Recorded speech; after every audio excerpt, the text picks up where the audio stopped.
Zabójca smoków Ornstein, jeden z 4 rycerzy Lorda Gwyna obok Kiaran, Arthuriasa i Goffa, którego po raz pierwszy spotykamy w Anor Londo na straży księżniczki Gwynevere. Ale właśnie, czy partnerem tego sadystycznego kanibala Smauga był naprawdę Ornstein? I czy w ogóle spotkaliśmy Ornsteina na naszej drodze w Dark Souls 1?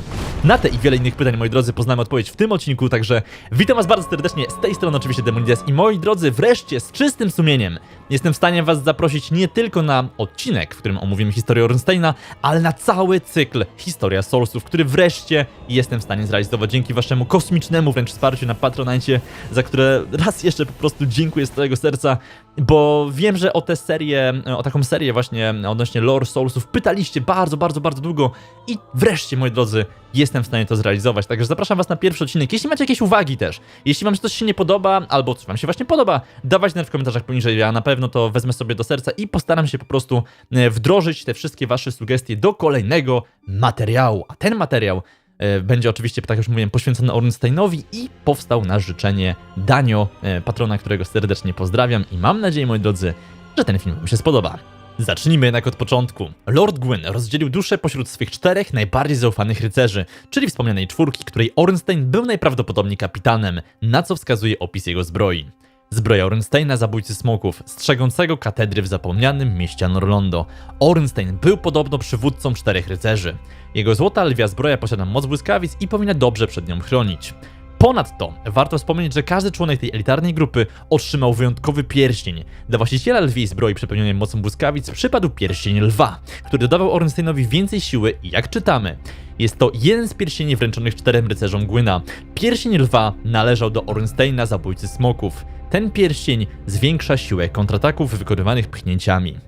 Ornstein uzyskał swój przydomek zabójcy smoków dzięki wybitnym zasługom w wojnie ze smokami, o której dowiadujemy się już w samym filmie wprowadzającym do Dark Souls 1.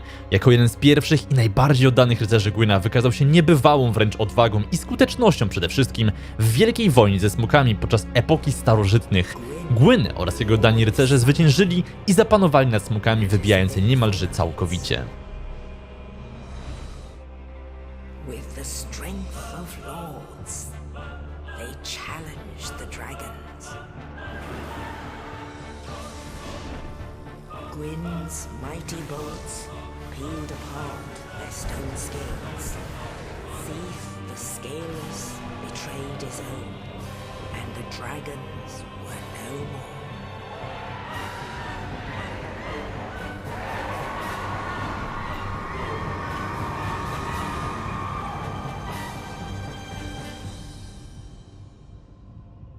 Thus began the Age of Fire.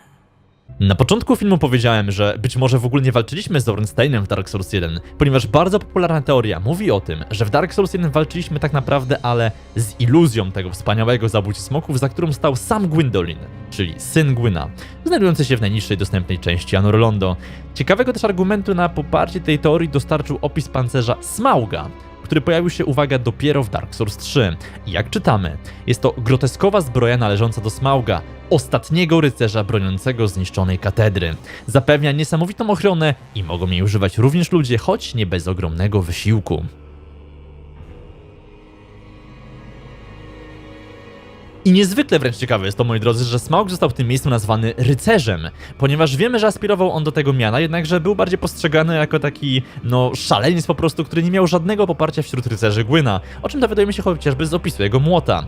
Młot, w którym zaklęto duszę egzekutora Smauga, strażnika katedry w upadłym mieście Anor Londo. Smaug uwielbiał swoją pracę do tego stopnia, że zaczął pożerać pokruszone kości pokonanych wrogów. Naturalnie nie spotkało się to z poparciem 4 rycerzy. I co prawda, opis mówi, że Smaug był ostatnim rycerzem broniącym zniszczonej katedry Anor Londo, więc może to oznaczać, że Ornstein nie został wymieniony dlatego, że był po prostu iluzją, a nie żadnym rycerzem. Jednakże większe światło na tę historię rzuca opis zbroi Ornsteina.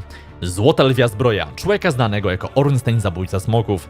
Pancerz ten pochodzi z epoki bogów i nasycony jest mocą błyskawic. W epoce, w której nie było smoków, ten strzegący od dawna zrujnowanej katedry rycerz wyruszył na poszukiwanie bezimiennego króla. Dowiadujemy się, że Ornstein od dawna bronił księżniczki Guinevere w zrujnowanej katedrze, jednakże z jakiegoś powodu opuścił swój posterunek i rozpoczął poszukiwania bezimiennego króla. Być może zostawił Smauga samego właśnie na straży, dzięki czemu ten sadystyczny egzekutor, mimo swojej przeszłości, otrzymał nobilitację, co tłumaczyłoby nazwanie go rycerzem. Może to też tłumaczyć brak szacunku ze strony Smauga wobec swojego partnera, kiedy to wybrany nieumarły, czyli po prostu gracz pokonuje Ornsteina w pierwszej kolejności. Bo nie wiem, czy zwróciliście uwagę, ale Smaug rozgniata go po prostu z przyjemnością, bez momentu zawahania i kwituje to jeszcze takim upiornym śmiechem.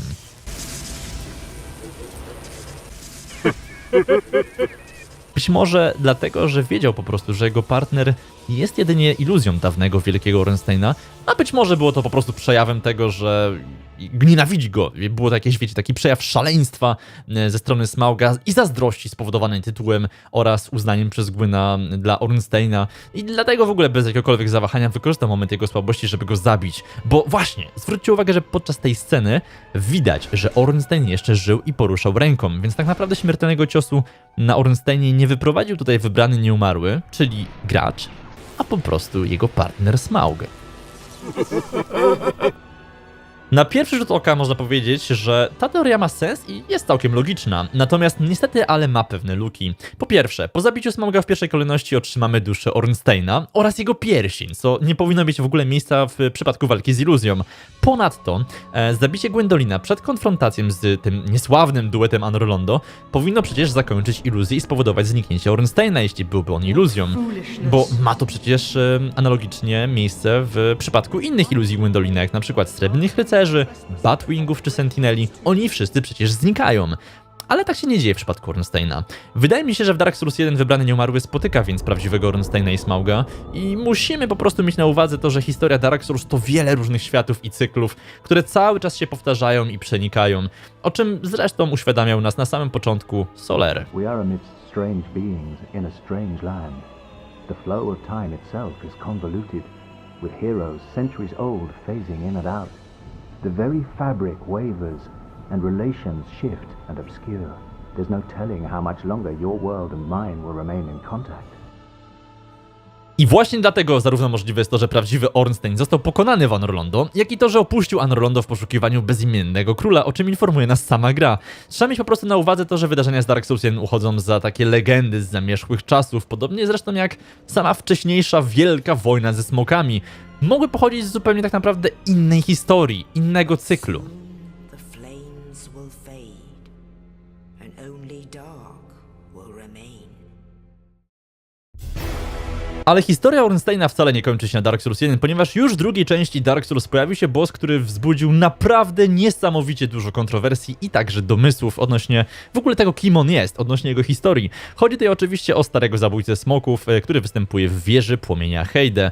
Jego obecność tłumaczona jest na naprawdę masę sposobów i chciałem wam przedstawić w tym filmie 3 najbardziej takie racjonalne i najpopularniejsze.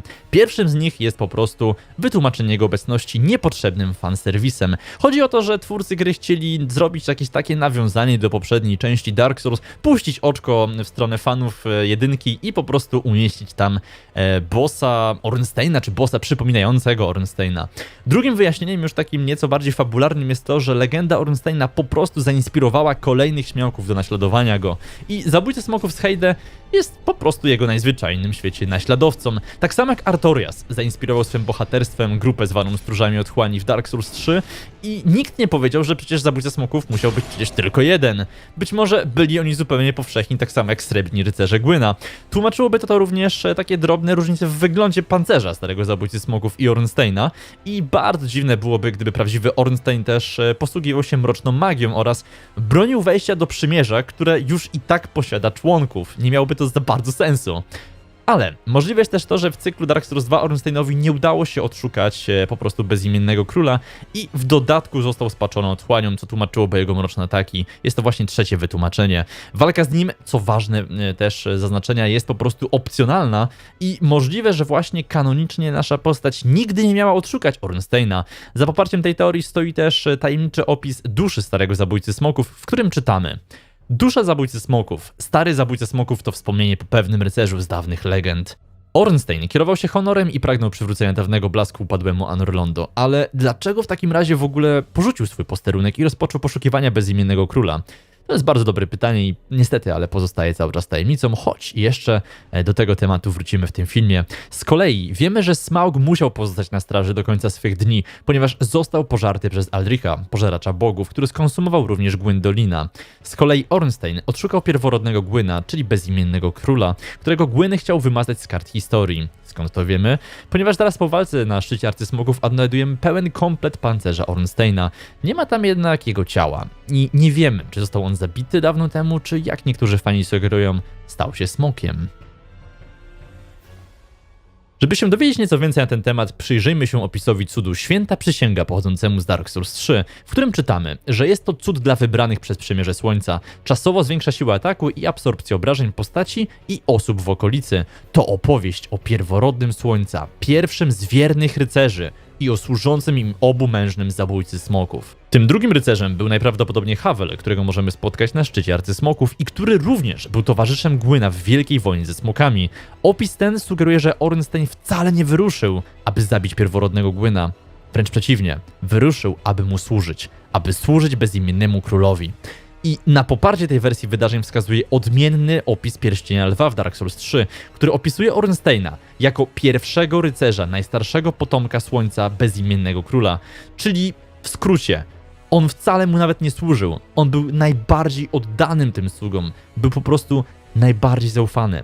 I właśnie prawdopodobnie Ornstein sprzeciwił się też Gwynowi, gdy ten chciał wydziedziczyć bezimiennego króla, bezimiennego po prostu można powiedzieć, i chciał go wymazać wręcz z kart historii. I dlatego za karę, za sprzeciw dostał po prostu takie polecenie, że ma strzec katedry.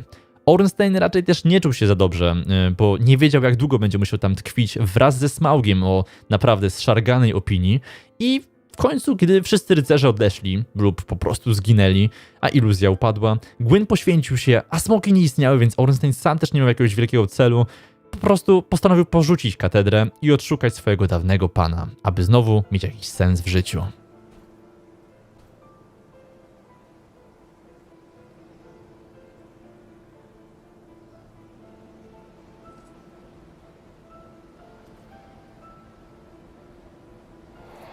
Mimo wszystko najbardziej skomplikowaną rzeczą w historii Ornsteina jest po prostu jej finał, dlatego że pozostaje ona niejako taką kwestią otwartą na interpretację, ponieważ jak już wspominałem, zbroję Ornsteina znajdujemy po prostu porzuconą, tak jakby jej właściciel zwyczajnie ją tam wyrzucił, przekreślając swą przeszłość niejako i podobnie jak reszta osób znajdujących się na szczycie arcysmoków, po prostu rozpoczął przemianę w smoka, więc być może jeden z tych wielu smoków, których tam widzimy, to właśnie Ornstein, a być może porzucił swą zbroję i opuścił bezimiennego króla z jakiegoś nieznanego nam powodu, a być może po prostu został przez niego zabity, a ta zbroja to są jedynie jego pozostałości. Koniec wielkiej historii pozostaje tajemnicą, być może dlatego, że nie ma ona jednego zakończenia.